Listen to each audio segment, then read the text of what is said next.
So the symmetric group S sub of n is basically a bunch of permutation on a set with n elements, right?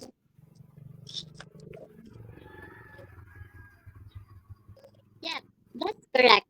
Each permutation is essentially just a rearrangement of the elements in the set. And the S stands for symmetric because each permutation kind of represents a symmetry of the set. So I see. For example, if we have S sub of S sub of 3, it's a group of permutation on a set with 3 elements. Exactly. And you can use any set with three elements, but let's keep it simple and use the integers 1, 2, and 3. So the S sub 3, which is 3 factorial or 6, there are 6 ways to permute this set, right? Yeah, the 3 factorial is 6. So these 6 permutations are the elements of the group S sub S sub of 3. But how do we combine two permutations? What's the operation?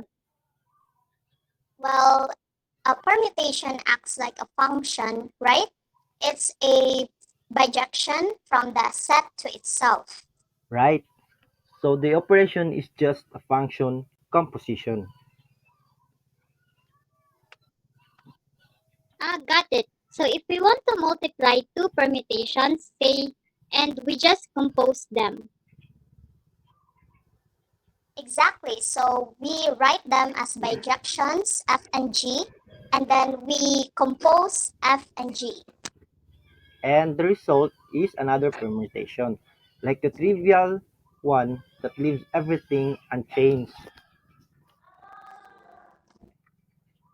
Let's move to a moment. It's a group of permutations on a set with four elements.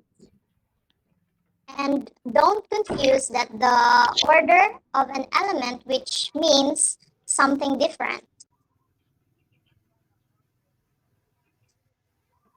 Thanks for clarifying that. What is what's this compact notation for permutations? It's Is it just a straightforward way to represent them. The top row is the inputs and the bottom row is the outputs. And also, it's a time saving notation, especially when multiplying permutations. right? So if we multiply two permutations in different orders, we get different results, right? E- Exactly. And S sub 4 is not commutative, so the order matters. And it's actually a non-abelian group, except for S sub 1 and S sub 2. So to sum up, S sub n is a group of permutations in a set with n elements, and the operation is function compositions. And every unique group is a subgroup of a symmetric group, which is pretty cool. Definitely, Char, and symmetric groups are fundamental in group theory and have many applications.